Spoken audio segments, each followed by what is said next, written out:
Querida iglesia, vamos a estudiar la palabra de Dios. Hoy terminaremos de estudiar el capítulo 3 de Primera de Corintios. Llevamos aproximadamente 4 fines de semana estudiando el mismo capítulo y hoy nos corresponde estudiar los últimos 5 versículos. Sabe que todo esto hace parte de la serie que hemos estado tratando, que es En manos del herrero. Y el objetivo de esa serie es lograr entender que nosotros somos esa pieza en las manos de Dios y que Dios está trabajando todo el tiempo para que usted y yo seamos una pieza cada vez más adecuada. Pero como veíamos al principio, a veces a la pieza hay que darle martillazos, a veces a la pieza hay que meterla por el fuego hasta que sea una pieza que realmente sirva. ¿Quiere usted servir al Señor conmigo? Amén. Yo sé que sí. Pues bien, que la palabra de Dios hoy martille nuestro corazón si es necesario. Primera de Corintios capítulo 3, versículo 18 al 23. La Biblia dice: nadie se engañe a sí mismo. Si alguno entre vosotros se cree sabio en este siglo, hágase ignorante para que llegue a ser sabio. 19. Porque la sabiduría de este mundo es insensatez para con Dios, pues escrito está: Él prende a los sabios en la astucia de ellos. Y otra vez, el Señor conoce los pensamientos de los sabios, que son vanos. Así que ninguno se gloríe en los hombres, dice Pablo, porque todo es vuestro, sea Pablo, sea Apolos, sea Cefas es el mismo Pedro, sea el mundo, sea la vida, sea la muerte, sea lo presente, sea lo porvenir, todo es vuestro, y vosotros de Cristo, y Cristo de Dios. Dios bendiga su santa palabra. No perdamos de vista el contexto de lo que está pasando alrededor de esta carta. Permítame, se lo cuento en unos pocos minutos. Pablo llega a la ciudad de Corinto. Seguramente él se habrá posicionado en la plaza central de aquella ciudad y habrá predicado por primera vez en la historia el Evangelio de Cristo en esta ciudad. No fue muy bien recibido, pero algunos de los que lo escucharon le creyeron en Jesús como su Salvador. Después de unas cuantas apedreadas, unos cuantos golpes y una experiencia bastante incómoda, Pablo regresa nuevamente a la ciudad y forma la primera iglesia cristiana en la ciudad de Corinto con esos pocos hermanos que habían creído en el mensaje. Ahora, Pablo inicia esta iglesia desde sus inicios y está en el proceso de formación de toda la iglesia.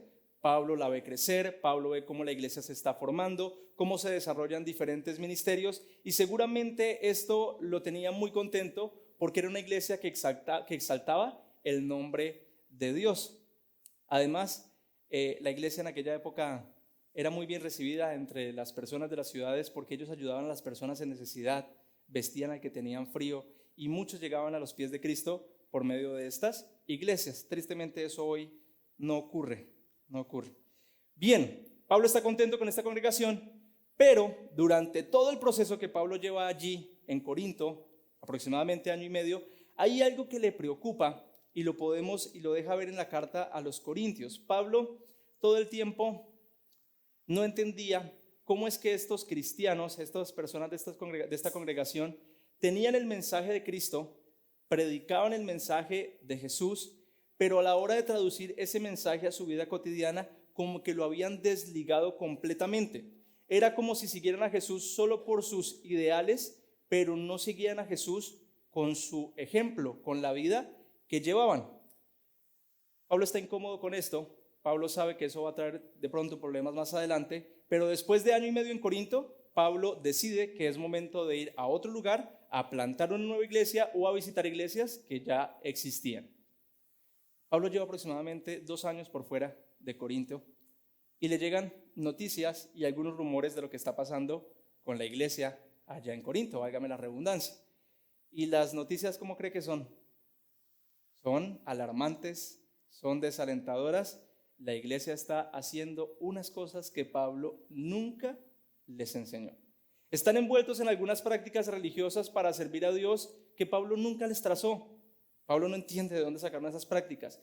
Hay pecados realmente escandalosos dentro de la misma congregación. Entonces Pablo, cuando se entera de esta situación en la iglesia de Corinto, coge un pergamino, coge una pluma y con su puño y letra, inspirado por el Espíritu Santo, escribe la primera carta a los Corintios que tiene un tinte de regaño, un tinte de reclamo por las cosas en las que esta iglesia se había visto envuelta. Entonces, si usted lee toda la primera carta a los Corintios, desde el capítulo 1 hasta el capítulo 16, se va a enterar de las cosas que estaban pasando en aquella iglesia. A nosotros nos corresponde estudiar el capítulo 3, que es el que estamos estudiando.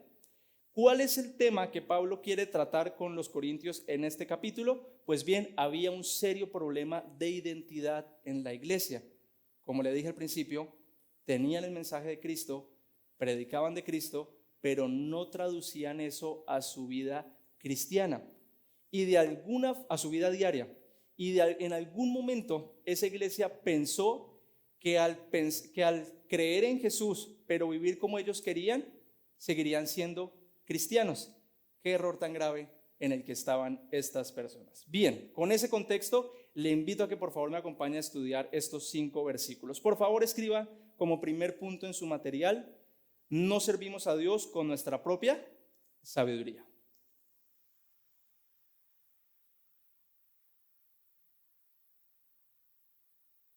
El título de la enseñanza de hoy, por favor regálame la imagen: somos propiedad de Dios. ¿Sí? ¿Está de acuerdo conmigo con que somos propiedad de Dios? ¿Usted le pertenece a Dios? Responda conmigo también.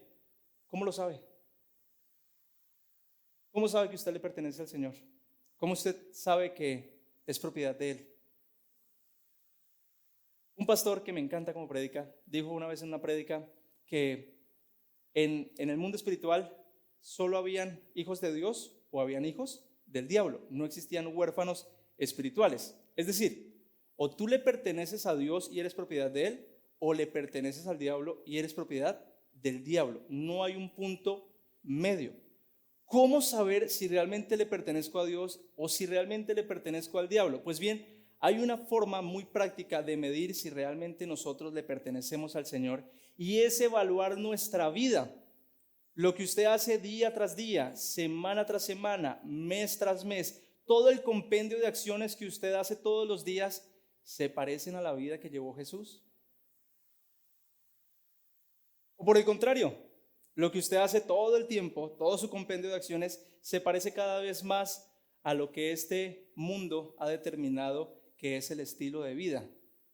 Pues bien, si su vida se parece a la de Jesús, quiero decirle que usted va por muy buen camino. Usted puede tener la certeza completa de que usted le pertenece al Señor porque está siguiendo las pisadas de Cristo.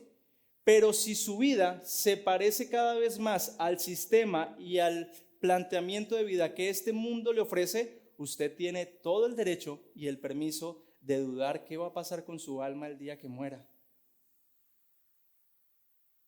Si usted vive como los de este mundo viven, tiene el total permiso para temer qué va a pasar con usted el día del juicio.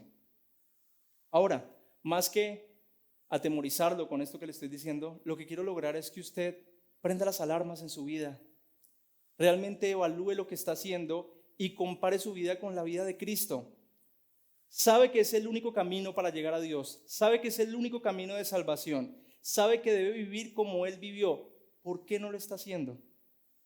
¿Está esperando que Dios tenga misericordia y el último día de su vida Él opte por perdonarlo cuando usted le dio la espalda toda la vida? Permítame ampliarle un poco más esta idea que quiero transmitirle hoy. Cuando Pablo le dice en el versículo 18 a esta iglesia de Corinto, por favor regálame el versículo: nadie se engaña a sí mismo. Si alguno entre vosotros se cree sabio en este siglo, hágase ignorante para que llegue a ser sabio. Pablo se está refiriendo al estilo de vida que esta iglesia de Corinto estaba llevando. ¿Cómo funcionó el tema? Pues Pablo a esta iglesia en Corinto les contó cómo debía ser el estilo de vida que un cristiano debía vivir. Les dijo, seguramente, miren, Jesús llevaba una vida constante de oración. Miren, Jesús alimentaba a las personas con hambre. Jesús vestía a las personas que tenían frío. Jesús sacrificó en muchas ocasiones su propia voluntad para cumplir la voluntad del Padre. Jesús se negó a sí mismo en muchas ocasiones para cumplir los sueños y las metas de Dios. Esto le habrá dicho Pablo a la iglesia. Si a usted le dicen que ese es Cristo, usted dice, wow, qué gran amor el que tuvo Cristo por nosotros, que se negó a muchas cosas por amor a nosotros. Pero cuando se le dice a usted que lo que pasa es que usted debe vivir exactamente igual como Cristo vivió, no nos gusta. No nos gusta. Y tomamos solo algunos aspectos de la vida cristiana que se acomodan a nuestro estilo de vida para sentirnos a gusto y creemos que estaríamos llevando una vida cristiana, pero dejamos de lado todo lo que nos huele a sacrificio. Dejamos de lado todo lo que no nos gustó o lo que no creemos que podamos hacer de la vida de Jesús. Y entonces, ¿sabe qué hizo esta iglesia en la iglesia de Corinto en este primer siglo? Se volvieron una iglesia de esas que van cada 8 días a un lugar a congregarse. Estos hermanos de la congregación servían en el ministerio que les gustaba, se involucraron en las diferentes actividades de la iglesia, pero acomodaron el cristianismo a lo que ellos les gustaba.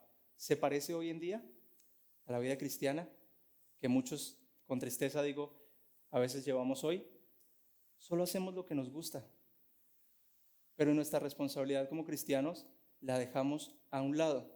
Y entonces Pablo vio esta situación que estaba pasando con la iglesia y les dijo, no se engañen más, no se engañen. Si usted es aquel que dice, yo creo en Cristo, pero no traduce eso a su vida cotidiana, usted no es cristiano.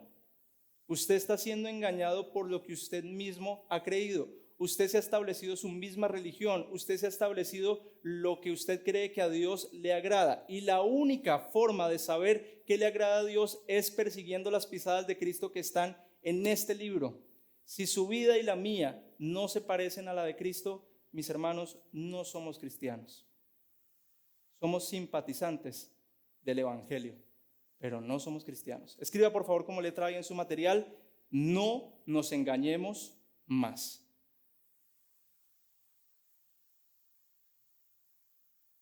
Cuento que en Acacias van a haber bautismos dentro de 8 días y las personas que se van a bautizar les hacemos una pequeña entrevista para saber cómo está su fe, en qué creen. Y una de las preguntas que le hacemos a ellos es, ¿cuál es su sueño u objetivo más grande? ¿Qué es con lo que usted más sueña?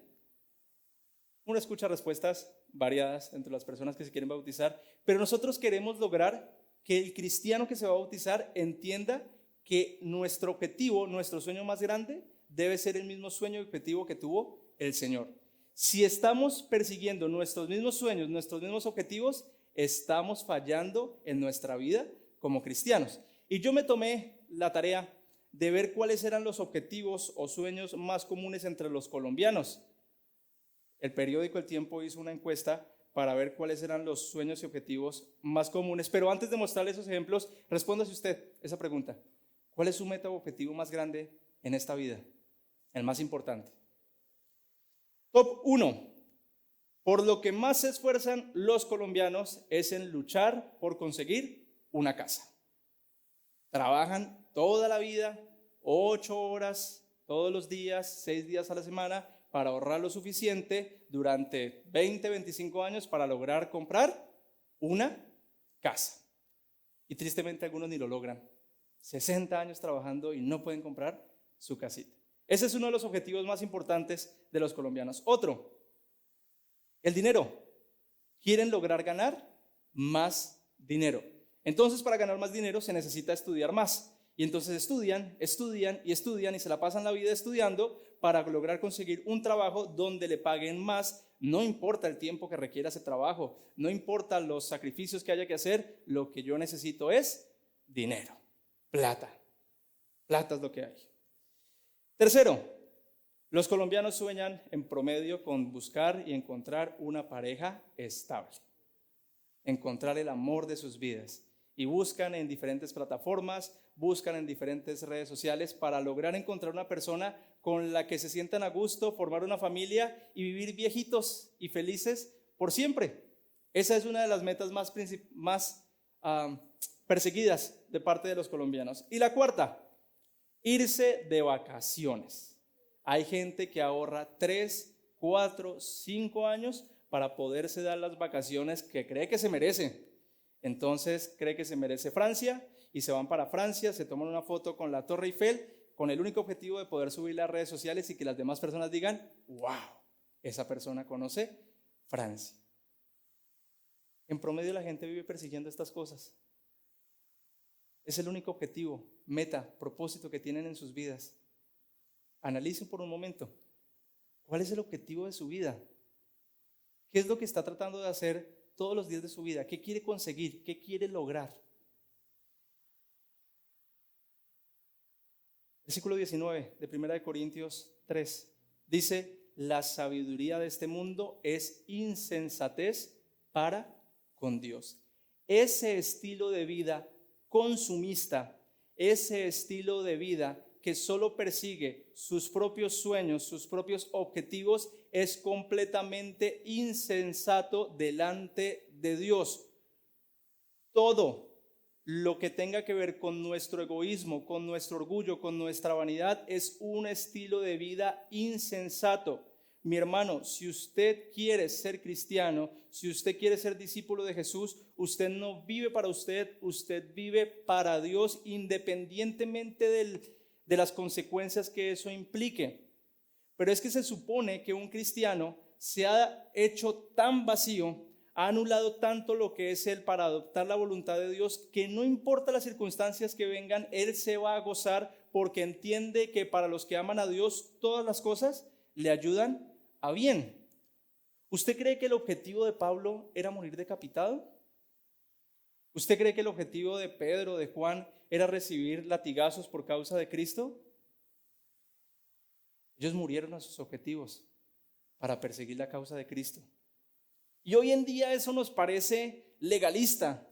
Eso en la iglesia cristiana del siglo XXI no debe ocurrir, Sebastián. Eso fue solo para los primeros cristianos, los discípulos de Jesús. Solo ellos debieron vivir así porque el evangelio iba a nacer por primera vez. Mi hermano, si usted averigua e investiga, la iglesia de los primeros 3 siglos, 300 años, vivió de esa forma. Dejaron todo por Cristo. Dejaron todo por ir a servir a Jesús. Las personas, lo voy a decir, las personas adineradas se daban cuenta de que su corazón estaba puesto en el dinero y se despojaban de todos sus bienes y se bajaban de ese estrato para ir a servir a los demás. ¿Difícil? Sí, es complicado, pero si queremos ser cristianos, toca. Por favor, escriba como punto B, busquemos la sabiduría de Dios. ¿Cuál cree que sería la sabiduría de Dios? ¿Cuál es la mayor expresión de la sabiduría de Dios? Pues uno dice la escritura, ¿cierto? En la palabra de Dios está la sabiduría de Dios. Pues déjeme decirle que Jesús dijo en una discusión que tuvo con los fariseos que todas las escrituras, desde el Génesis hasta el Apocalipsis, daban testimonio de él mismo, o sea, de Jesús. Si usted lee las páginas de este libro, va a encontrar el testimonio de Cristo. Por lo tanto, la sabiduría es Jesús. Jesús es el hombre más sabio que jamás ha existido y usted estará de acuerdo conmigo. Por lo tanto, todo lo que él dijo e hizo es completamente sabio. ¿Está de acuerdo conmigo en esa afirmación? Listo. Vamos a ver si la sabiduría de Jesús nos gusta o no. Jesús salió de una boda e iba para Jerusalén. Lo iban a crucificar, iba a empezar la pasión de Cristo. Y cuando él salió de la boda, dice Lucas capítulo 14, que una gran multitud de personas iban detrás de él queriendo ser discípulos de Jesús. Entonces Jesús los voltea a mirar a esa gran multitud de personas. Imagine que usted y yo estamos ahí. Y Jesús les pregunta, ¿ustedes quieren ser mis discípulos? Sí, Señor. Queremos seguirte. Queremos estar donde tú estás. Queremos ser cristianos. Pues bien, si alguno viene en pos de mí, dice Jesús, si alguno quiere ser mi discípulo, pero no aborrece a su padre y madre y mujer e hijos y hermanos y hermanas y aún también aborrece su propia vida, no puede ser mi discípulo. ¿Será que está mal interpretado ese texto? ¿Será que Sebastián lo está sacando de contexto? ¿Será que eso no lo dice la Biblia? Mi hermano, la Biblia dice lo que dice. Y cuando nos enfrentamos a esos textos, queremos suavizarlos. No, Jesús no quiso decir eso. Mire, ¿sabe qué está diciendo Jesús? Si tú no me amas más a mí de lo que amas a tu papá, si tú no me amas más a mí de lo que amas a tu esposa, si tú no me amas más a mí de lo que amas a tus mismos hijos, si tú no me amas a mí más de lo que amas a tu misma vida, no puedes ser mi discípulo. Necesitas amarme más a mí que a cualquier otra cosa que haya en tu vida para lograr ser mi discípulo. Si no, no lo eres. No lo eres. La gente habrá quedado conmocionada. ¿Qué es este tipo de enseñanzas? Y Jesús continúa diciéndoles, ¿y saben qué? Los voy a invitar a almorzar. No, mentiras, Jesús no los invitó a almorzar. ¿Los voy a invitar a cenar? No, tampoco, Jesús no los invitó a cenar. Les dijo Jesús, y vengan conmigo al Calvario y crucifíquense juntamente conmigo. Los invitó a dar una vuelta en la cruz. Vengan, y en la cruz matan las obras de la carne. Vengan y en la cruz matan todo lo que no es de Dios. Vengan y en la cruz matan todo su orgullo, su ego, su vanidad. Y así, cuando hagan eso, llevarán el estilo de vida más sabio que jamás ha existido. Mis hermanos, a Dios no le servimos con nuestra propia sabiduría. A Dios no le servimos como a nosotros nos parece. A Dios no le servimos como a nosotros nos gusta. A Dios le servimos como Él demanda que se le sirva. Y a Dios se le sirve por completo o no se le sirve. Y el que crea que se le puede servir a Dios a su manera, yo amo a Dios como yo creo. Él sabe que Él me entiende. Mi hermano, usted se está engañando. Usted se está engañando. La única forma de agradar al Señor es viviendo bajo los principios y parámetros que están en la Escritura. Y la iglesia de Corinto lamentablemente olvidó ese principio y, como le digo, se volvieron cristianos de cada 8 días ir a una iglesia a que me prediquen la palabra de Dios, pero en mi día a día nunca pienso traducir las enseñanzas de Jesús. ¿Se ve hoy en día eso? Lo vemos con más frecuencia de lo que quisiéramos, tristemente. Y ¿sabe qué? Yo creo que el Señor, el Espíritu Santo, nuestro buen Dios, permitió que esta iglesia de Corinto fuera tan desobediente, tan rebelde, porque en su inmensa sabiduría Él sabía que las iglesias del 2021, del 2022, ya estamos en el 2022, seríamos, si no parecidas, iguales, cómodos en unas sillas azules cada 8 días y creemos que somos cristianos. No nos engañemos más y por favor busquemos la sabiduría de Dios. El resumen de ese primer punto es: no servimos a Dios con nuestra propia sabiduría. Por favor, escriba como segundo punto: no servimos a Dios por motivaciones equivocadas. Mire, sumado a este problema de identidad que había en esta iglesia, en el que desligaron el conocimiento de Cristo con la puesta en práctica, había otro problema que a Pablo le incomodaba bastante, y es que dentro de la misma iglesia empezaron a pelear por defender a un predicador, al otro, y habían problemas por decir: usted no se meta con mi predicador porque mi pastor me dijo esto. Y entonces se levantaba otro: no, su pastor está equivocado, el pastor que dijo esto está en lo correcto. Y se armaron unos problemas porque unos defendían a Pablo, otros defendían a Apolos, otros defendían a Pedro. Menos mal, Pablo tenía el evangelio bien metidito en la cabeza, porque donde a Pablo se le suba el poder a la cabeza, Pablo tenía el derecho de hacer lo que él quisiera. Una vez llegó por allá a una ciudad que se llama Listra con Bernabé, y ¿sabe qué hizo la gente? Le sacrificaron toros porque pensaron que ellos eran semidioses, porque levantaron a una persona, era coja, si no estoy mal, bueno, no podía caminar. Y Pablo hizo el milagro, el Señor le permitió hacer ese milagro, esta persona se levantó y la gente se conmocionó, y entonces comenzaron a alabar a Pablo y le trajeron toros y le sacrificaron toros porque pensaban que eran semidioses. Pero Pablo siempre entendió que el evangelio no se trataba de él, el evangelio se trataba de Cristo, y Pablo sacrificó todo lo que él era por seguir a Cristo. Entonces, cuando don Pablo se entera de que esta iglesia está en estas peleas, les dice en el versículo 1: así que ninguno se gloríe en los hombres. Versículo 21, por favor. Ninguno se gloríe en los hombres. ¿Ha peleado usted defendiendo a un pastor? ¿Ha peleado usted defendiendo un movimiento, una forma de pensar? Sí, lo hemos hecho. porque normalmente tendemos a tener favoritos. Pero lo que Pablo acá está diciendo es, dejen de pelear por esas cosas.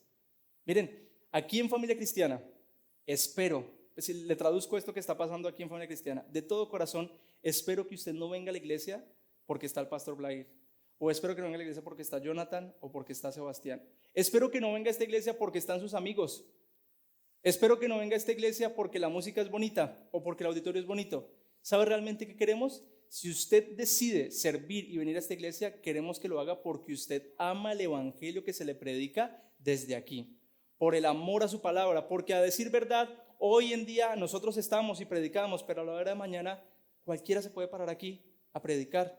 Y usted debe tener el criterio suficiente para medir si lo que le están enseñando va coherente con la escritura o si le están tergiversando el mensaje. Y si le tergiversaron el mensaje, ¿qué debe hacer usted? Pues tratar de corregir una y otra vez, pero si la persona no quiere corregir, irse de esta iglesia.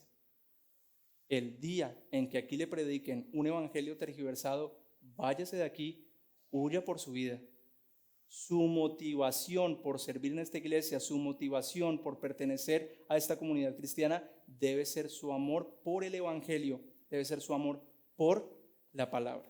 Escriba por favor como letra A, nuestro modelo a seguir es Jesucristo. Y ayúdeme a responder esta pregunta que le voy a hacer. ¿Qué fue lo que motivó a Jesús a hacer todo lo que hizo? A hacerse como uno de nosotros, venir y padecer en la pasión de Cristo, morir de esa forma tan cruel. ¿Qué lo motivó? ¿Qué cree? El amor. Eso es lo que uno normalmente responde rápidamente, ¿no? El amor por nosotros, el amor por las personas que va a salvar. Esa fue la motivación de Jesús. Sí, es verdad, la Biblia dice que esa es una de las motivaciones que Jesús tuvo para hacer lo que hizo. Pero si usted lee los 4 evangelios, se va a encontrar con una motivación que tiene aún más peso. Los evangelios dejan ver que Jesús todo lo que hizo, lo hizo para darle gloria a Dios.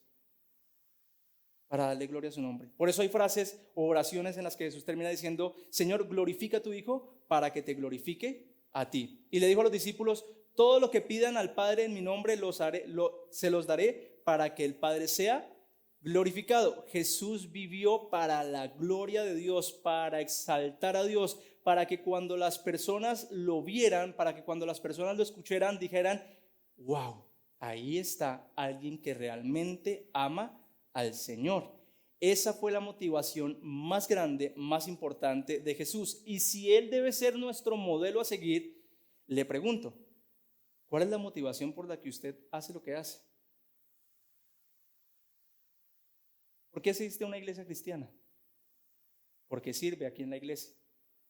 ¿Por qué está en el trabajo que está? ¿Qué lo motiva? Algunos dicen, ¿cuál es su motor? Algunas mamás dicen, es que mi hijo es mi motor y yo por él hago todo lo que hago. Sé que parecen preguntas filosóficas como superficiales, pero mire que la respuesta que le damos a ese tipo de preguntas dicen mucho de cómo está nuestro corazón y que si realmente hemos entendido el evangelio. Si usted hace todo lo que hace para la gloria de Dios, usted está siguiendo las pisadas de Cristo. Pero si usted lo hace por alguna motivación diferente, por piadosa que parezca, usted está por fuera del parámetro bíblico. Y puede que hagamos muchas cosas en la iglesia, puede que prediquemos, puede que sirvamos, puede que ayudemos a las personas en necesidad, que llevemos aparentemente la vida más cristiana de todas, pero si mi motivación no es darle la gloria a Dios, todo lo que yo hago es en vano, no sirve de absolutamente nada porque Dios no comparte su gloria. Y le doy un ejemplo bíblico de alguien que sirvió mucho mejor de lo que todos nosotros hemos servido y tenía una motivación equivocada. ¿Sabe quién era? Judas Iscariote. Judas Iscariote vivió los últimos 3 años de su vida sirviendo en el ministerio más intenso que ha existido jamás en la tierra. La Biblia dice que no les quedaba tiempo ni de comer. Judas predicaba, Judas vio milagros, Judas alimentaba a las personas que tenían hambre. No sé si oraba, pero estaba dentro del círculo íntimo de Jesús, viendo cómo la gloria de Dios era manifiesta a través de Jesús. Pero hubo un gran problema. y es que nada de lo que Judas hizo valió la pena porque él tenía una única motivación y era su amor al dinero. El Evangelio de Juan deja ver que Judas de vez en cuando sacaba dinero de la bolsa. Él era el tesorero de los 12 discípulos para su propio beneficio, para sus propios gustos. Y cuando Jesús ya iba a entregarse a morir en la cruz, Judas dice, voy a sacarle el último provechito a Jesús, y lo vende por 30 monedas de plata. Eso estaba amparado por la voluntad de Dios, pero desde la perspectiva de Judas, le sacó el provechito, 30 moneditas de plata. Todo lo que hizo, 3 años de servicio intenso en la iglesia por amor al dinero. Yo no sé si su motivación será el amor al dinero. Yo no sé qué promesas le habrán hecho de que si usted se volvía cristiano iba a pasar tal cosa. Pero déjeme decirle que si usted decidió seguir a Cristo, su única motivación debe ser traerle gloria a Dios. ¿Cómo hago eso? ¿Cómo sé si mi vida le trae gloria a Dios? Pues mi hermano, si hay algo que enorgullece a Dios, si hay algo con lo que Él se alegra, es cuando sus hijos le obedecen en todo. Una vez por allá Saúl estaba ofreciendo un holocausto, y uno diría tan piadoso, tan bonito, Saúl ofreciéndole un sacrificio a Dios, y llegó el profeta Samuel y le dijo, ¿no sabes que a Dios le agrada mucho más que estos holocaustos, estos sacrificios, la obediencia a su palabra? Dios ama que obedezcamos su palabra. Dios ama que si queremos ser sus discípulos, vivamos como Jesús vivió. Esa es la forma de traerle gloria a Dios. Escriba por favor como letra B. Servimos al Señor porque en Él tenemos todo.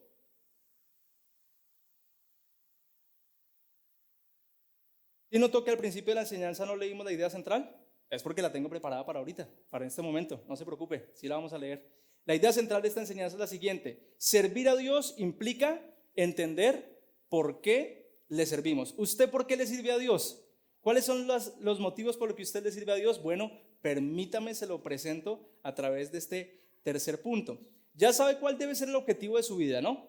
Darle gloria a Dios. Pero ahora Pablo presenta razones de mucho peso para motivar a esta iglesia de que sirvan a Dios de forma correcta. Escriba por favor como tercer punto, servimos a Dios porque le pertenecemos. ¿Le pertenece al Señor? Amén. Somos de Él y vamos a hacer lo posible por seguir las pisadas de Cristo. ¿Está de acuerdo conmigo? Si usted quiere ser familia cristiana, usted va a ser un genuino discípulo de Jesús. Y por favor, no se lleve una idea equivocada de que la vida cristiana es aburrida o llena de cargas o de problemas. No. Mire, cuando usted se conoce con Jesús, cuando usted tiene ese encuentro personal con Él y empieza a caminar hacia el Señor, la vida ahora se vuelve mucho más dulce. La vida se vuelve completamente apacible, la vida se vuelve ahora totalmente esperanzadora porque tenemos la esperanza más grande que es la vida eterna. Ya no vivimos con los ojos puestos aquí en la tierra, sino que vivimos con los ojos puestos en las cosas celestiales y nos gozamos en esas cosas. Mire, una persona antes de conocer de Cristo era como si estuviera en un desierto, tratando de correr tras pequeñas goticas de agua que le trajeran un poquito de satisfacción. Corríamos tras el dinero para sentirnos un poquito mejor. Corríamos tras la aceptación social para sentirnos un poquito mejor. Pero cuando Cristo se nos presenta, Cristo no es una gotica de agua ni una bocanada de agua para nosotros. Cristo es todo un oasis en medio de ese desierto y nosotros lo conocemos y podemos sumergirnos completamente en la presencia de Dios y ahora sí sentirnos completamente satisfechos y plenos, porque bienaventurados son los que aman al Señor. La vida con Cristo es hermosa, es muy valiosa, es lo mejor que le puede pasar a cualquier persona. Mire, mi hermano, escriba por favor como letra A. Las bendiciones de Dios nos pertenecen.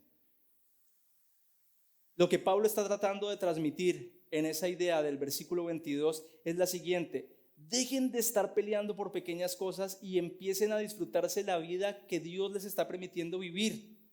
Todo lo que, paréntesis, a los que aman a Dios, todas las cosas le ayudan a bien. Por lo tanto, todo lo que Él le permite vivir hace parte de la misericordia de Dios para que usted sea formado cada vez más a la imagen de Cristo. Entonces Pablo dice, en el versículo 22, por favor, si es Pablo o si es Apolos o si es Pedro, disfrútenselo, porque están ahí para edificar la iglesia. Si es algo en el mundo, disfrútenselo porque Dios lo permitió para que ustedes crezcan en amor hacia Él. Si es algo que ocurre entre la vida y la muerte, todo lo permitió el Señor para atraerlos a la presencia de Él. Si es la situación presente o lo que está por venir, todo eso es permitido por Dios como una gran bendición para atraerlo cada vez más al camino del Señor. Por lo tanto, amada iglesia cristiana, la vida cristiana se disfruta en cualquier circunstancia, entendiendo que todo lo que Dios permite es bueno para nosotros. ¿Y cuál entonces es la esperanza más grande del cristiano? Que algún día vamos a morir y nos vamos para el cielo con Él. Esa debe ser su meta máxima. El día en que usted logre ver a Dios cara a cara. ¿Sueña con ese momento? Cuando sueñe con ese momento, cuando ya deje de perderle miedo a la muerte y entienda que la muerte solo es un paso para estar en una eternidad con Dios, usted va a organizar sus prioridades y se va a dar cuenta que los afanes de este mundo no sirven de absolutamente nada. Y va a empezar a vivir como Jesús vivió. Dentro de las bendiciones que Dios nos da un gran privilegio. Explica por favor como letra B, nosotros le pertenecemos a Cristo. Mire, si hay alguien feliz, dichoso, contento de que usted y yo regresemos nuevamente a la casa del Padre, ese es Jesús. Jesús lo observa a usted con unos ojos de amor, con unos ojos de misericordia, y cuando usted llega a la casa del Padre, Él se alegra, se pone feliz. ¿Sabe por qué? Porque es que Jesús lo creó, Jesús lo hizo a usted, Jesús lo formó, usted es hechura suya. Él lo ama, Él lo creó. ¿Y sabe qué? Cuando usted estaba perdido, cuando usted estaba lejos, Él fue y lo recogió, lo rescató, lo limpió, lo vistió y ahora lo trajo nuevamente a la casa del Padre. Jesús está feliz y dichoso de que usted nuevamente empiece a caminar bajo los parámetros que la Biblia dicen. Nosotros somos de Cristo porque Él nos ama. ¿Le pertenece usted a Cristo? Claro que sí. Le pertenecemos al Señor y nos enorgullecemos en eso, en que el Señor nos salvó, en el que el Señor nos limpió, en el que el Señor nos redimió. Y Pablo termina esta idea en el versículo 23 para motivar aún más a esta iglesia en Corinto, diciéndole, ustedes son de Cristo y Cristo es de Dios. Como diciéndoles, tengan la plena certeza de que si ustedes hacen la voluntad de Cristo, terminará siendo la voluntad de Dios. Me gusta pensar en cuál habrá sido o imaginar en cuál habrá sido la reacción de la iglesia en ese entonces cuando terminaron de leer esta porción de la carta de Pablo. Y quiero pensar que esta iglesia dijo, oiga, ¿sabe qué? Pablo tiene razón. Estamos descachados en nuestra forma de vivir. Estamos viviendo de acuerdo a nuestra propia sabiduría y es necesario que volvamos a los caminos del Señor. Tomemos decisiones. Me encanta pensar que esa iglesia tomó esa actitud cuando leyó esta carta. Y me encantaría pensar que usted y yo tenemos esa misma actitud ante este mensaje. Decir, oiga, mi vida no se parece a la de Cristo, voy a tomar decisiones para que mi vida cada vez se parezca más a la de Él. Terminamos con esto el estudio completo del capítulo 3 de Primera de Corintios. Es un estudio expositivo de todo este capítulo. El pretexto o el título que utilizamos es En manos del herrero, pero realmente nuestra intención era con ustedes estudiar ese capítulo 3. Creo que hemos aprendido bastante sobre lo que esa carta tiene que decirnos y esperamos que con esta serie que hoy terminamos, usted se haya motivado cada vez más a servir al Señor como se debe. No queremos que sirva al Señor solo en la iglesia, claro, sirva acá en la iglesia, pero queremos que sirva al Señor también afuera, en su día a día, que usted pueda hacer luz en medio de la oscuridad y que el herrero, cuando lo tenga en sus manos, se sienta orgulloso de la pieza que usted está haciendo. Qué triste si Dios creara una pieza y la pieza no sirviera, la pieza decidiera rebelarse y no hacer para lo que fue creada. Pero qué honor, qué orgullo cuando Dios crea una pieza y esa pieza encaja perfectamente donde Él la quiere. ¿Está usted donde Dios lo quiere? ¿Está haciendo usted lo que Dios quiere? ¿Le parece si oramos y le pedimos ayuda a Dios para que nos permita ser útiles en su servicio? Póngase en pie, por favor.